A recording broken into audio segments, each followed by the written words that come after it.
آج ہم مدینہ منورہ کی مکمل زیارات اور ان کی تفصیل بیان کریں گے۔ سب سے پہلے ہم مسجد الصبا یعنی 7 مسجدوں کی زیارت کرنے جا رہے ہیں، جو مدینہ کے شمال مغرب میں خندق کے علاقے میں واقع ہے، جو مسجد نبوی سے 3.5 کلومیٹر دور ہے۔ سب سے پہلے ہم جامع خندق کی زیارت کرنے جا رہے ہیں، جو خندق کی جنگ سے جڑی ہوئی ہے۔ اس جگہ کے پیچھے یہ واقعہ ہے کہ یہاں خندق کی جنگ لڑی گئی تھی۔ جنگ خندق سن 5 ہجری میں پیش آئی، جسے مدینہ کے شمال مغرب میں حضرت محمد صلی اللہ علیہ وسلم کی کھودی گئی خندق کی نسبت سے خندق کہا جاتا ہے۔ یہ خندق جماعت الاحزاب کو مدینہ میں داخل ہونے سے روکنے کے لیے کھودی گئی تھی۔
اور اب میں مسجد الفاتح میں جا رہا ہوں، جو کہ مسجد الخندق سے 100 میٹر مغرب کی طرف پہاڑی کی چوٹی پر واقع ہے۔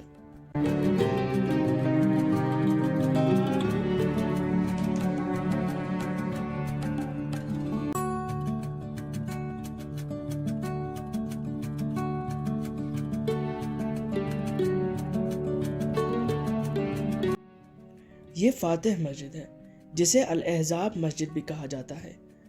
یہ صالح پہاڑ کے مغربی حصے میں ایک پہاڑی کے اوپر بنائی گئی ہے۔ اسے الاحزاب اس لیے کہا جاتا ہے کیونکہ یہاں پر حضور پاک صلی اللہ علیہ وسلم کا خیمہ تھا، اور یہیں پر انہوں نے 3 دن الاحزاب کے خلاف دعا کی تھی۔ اسے فاتح مسجد بھی کہا جاتا تھا کیونکہ اس مقام پر سورہ الفاتح نازل ہوئی تھی، کیونکہ جنگ کا نتیجہ مسلمانوں کے فتح پر ختم ہوا تھا۔ یہ سلمان الفارسی مسجد ہے۔ یہ مسجد الفاتح کے جنوب میں واقع ہے اور صالح پہاڑ کی بنیاد سے 20 میٹر دور ہے۔ اس کا نام سلمان الفارسی کے نام پر رکھا گیا، جو حضور پاک صلی اللہ علیہ وسلم کے صحابی تھے اور جنہوں نے شہر کو حملے سے بچانے کے لیے خندق کھودنے کی سفارش کی تھی۔ یہ ایک چھوٹی سی مسجد ہے جو 7 میٹر لمبی اور 2 میٹر چوڑائی کے ہال پہ مبنی ہے۔ عمر ابن الخطاب مسجد سلمان الفارسی مسجد سے 115 میٹر کے فاصلے پر ہے اور جامع خندق کے بالکل سامنے ہے۔ اس کی تفصیلات تو بہت تھوڑی ہیں، لیکن اس کے نام سے ظاہر ہوتا ہے کہ خلیفہ ثانی عمر بن الخطاب نے یہاں پر نماز پڑھی تھی۔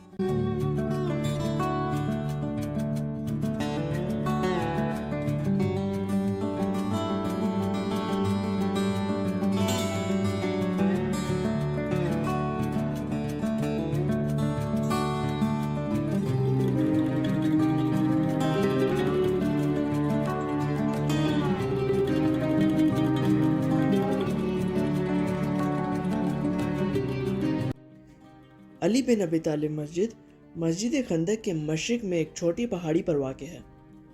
اس مسجد کی لمبائی 8.5 میٹر اور چوڑائی 6.5 میٹر ہے۔ روایت ہے کہ حضرت علی بن ابی طالب یہی جنگ خندق میں شریک ہوئے تھے۔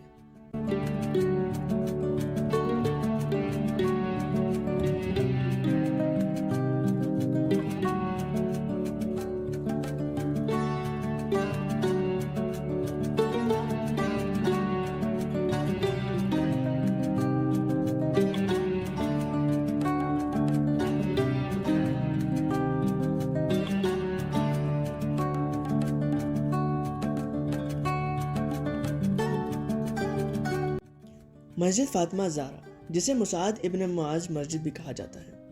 یہ مسجدوں میں سب سے چھوٹی مسجد تھی جس کی پیمائش 4x3 ہے۔ یہ عثمانی دور میں سلطان عبد المجید اول کے دور میں تعمیر کی گئی تھی۔ مورخین کے مطابق ان مسجدوں کی اصل تعداد 6 تھی اور ان میں مسجد قبلتین کا اضافہ کیا گیا جو کہ الخندق سے 1 کلومیٹر دور ہے۔ یہ مسجد مسلمانوں کے لیے اہم ہے کیونکہ اسی مقام پر پہلی بار کعبہ کی طرف رخ کر کے نماز ادا کی گئی تھی۔ یاد رہے کہ اس سے پہلے مسلمان اپنے قبلہ اول یعنی مسجد اقصی کی طرف نماز ادا کرتے تھے۔ ظہر کی نماز کے وقت حضور پاک صلی اللہ علیہ وسلم جب صحابہ کے ساتھ نماز ادا کر رہے تھے تب انہیں قرآن کی سورہ بقرہ میں درج ذیل وحی کے ذریعے کعبہ کی طرف منہ کرنے کا حکم دیا گیا تھا۔ سورہ البقرہ آیت نمبر 144۔ اے پیغمبر، ہم تمہارے چہرے کو بار بار آسمان کی طرف اٹھتے ہوئے دیکھ رہے ہیں، چنانچہ ہم تمہارا رخ ضرور اس قبلے کی طرف پھیر دیں گے جو تمہیں پسند ہے۔ لو اب اپنا رخ مسجد حرام کی سمت کر لو اور آئندہ جہاں کہیں تم ہو اپنے چہروں کا رخ نماز پڑھتے ہوئے اس کی طرف رکھا کرو۔ تو اب ہم جا رہے ہیں مسجد قباء۔ مسجد قباء مسجد نبوی سے 5 کلومیٹر فاصلے پر ہے۔ مسجد قباء اس جگہ بنائی گئی ہے جہاں مکہ سے مدینہ ہجرت کے بعد رسول اللہ صلی اللہ علیہ وسلم اور حضرت ابو بکر رضی اللہ تعالیٰ عنہ نے سب سے پہلے قیام کیا تھا۔ رسول اللہ صلی اللہ علیہ وسلم اور آپ کے پیارے ساتھی 12 ربیع الاول کو مدینہ منورہ پہنچے جو پیر کا دن تھا۔ مسجد قباء کی تاریخ 7ویں صدی سے ملتی ہے جو اس دنیا کی قدیم ترین مساجد میں سے ایک بناتی ہے۔ مسجد قباء کی تعمیر کے لیے رسول اللہ صلی اللہ علیہ وسلم نے خود ابتدائی پتھر رکھے تھے۔ اگرچہ مسجد قباء ہر سال زائرین اور نمازیوں کی آمد کا مشاہدہ کرتی ہے، رمضان کے مقدس مہینے میں یہ تعداد بہت زیادہ بڑھ جاتی ہے۔ ایک اسلامی روایت کے مطابق مسجد قباء میں وضو اور 2 رکعت نماز پڑھنا ایک عمرہ کرنے کے برابر ہے۔ مسجد بھی ایک تاریخی نشان ہے، وہ جگہ جہاں پہلی نماز جمعہ ادا کی گئی تھی۔ رسول اللہ صلی اللہ علیہ وسلم نے ہجرت کے تقریباً 14 دن کلثوم بن حاتم رضی اللہ عنہ کے گھر میں گزارے تھے، جہاں بعد میں آپ نے مسجد قباء کی بنیاد رکھی۔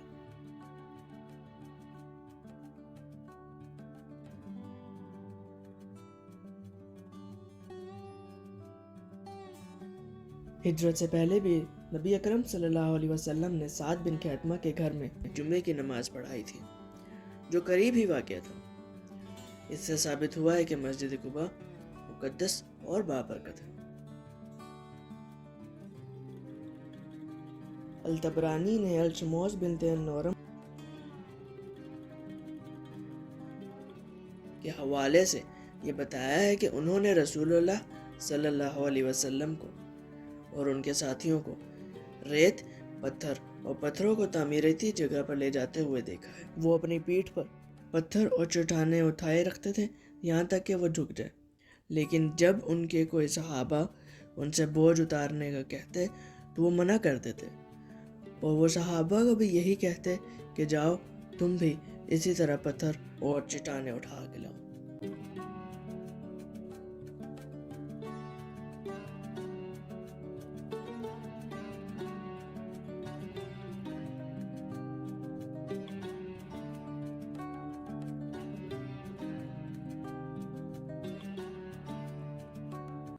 اور اب ہم آئے ہیں یہاں پہ جبل رماح یعنی شہداء کے پاس۔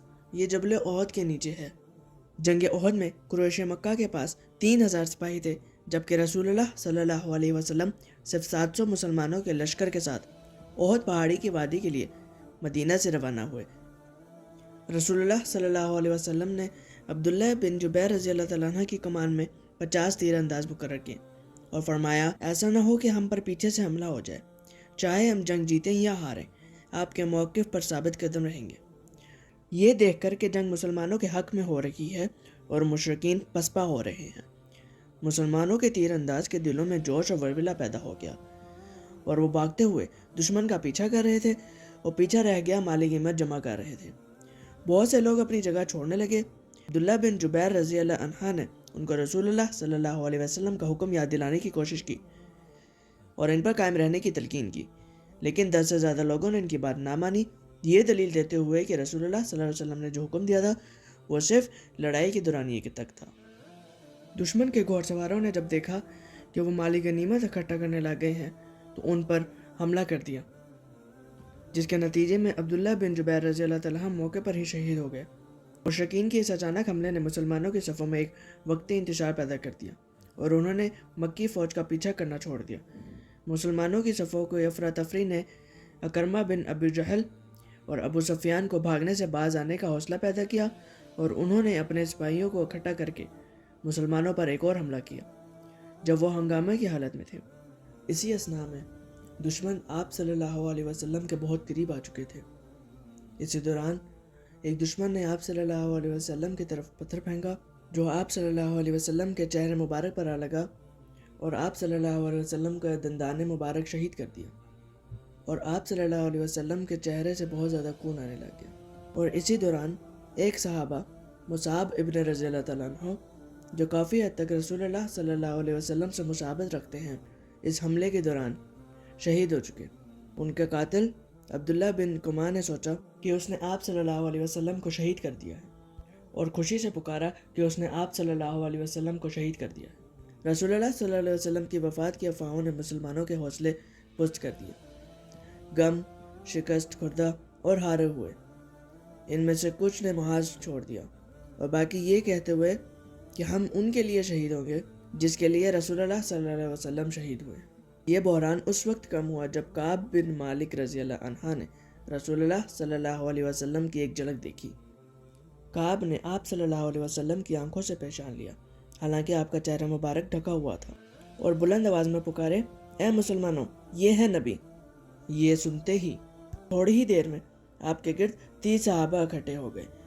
اس اچانک حملے نے مسلمانوں کی صفوں میں پریشانی اور نقصانات میں اضافہ کیا۔ اس نتیجے کو دیکھتے ہوئے حضور پاک صلی اللہ علیہ وسلم نے پیچھے ہٹنے کا فیصلہ کیا اور اپنی فوج کو مزید نقصان سے بچانے میں کامیاب ہو گئے، جو ان کے حکم کی معمولی نافرمانی سے ہوئے تھے۔ نافرمانی نے مسلمانوں کی فتح کو تباہی میں بدل دیا تھا، لیکن اللہ کی مدد سے مسلمانوں کو تباہی کے کنارے سے نکال لیا گیا۔ حضور پاک صلی اللہ علیہ وسلم زخمیوں کو لے کر احد کے پہاڑ کے غار میں چلے گئے۔ احد کا پہاڑ جبل رما سے 1.5 کلومیٹر دور شمال کی طرف واقع ہے۔ احد کا پہاڑ 7.5 کلومیٹر چوڑا اور 1000 میٹر لمبا ہے۔ جبل رما سے احد کے پہاڑ کی طرف جانے کے لیے ایک محلے سے گزرنا پڑتا ہے، مگر اب یہ زائرین کے لیے مکمل بند کر دیا گیا ہے۔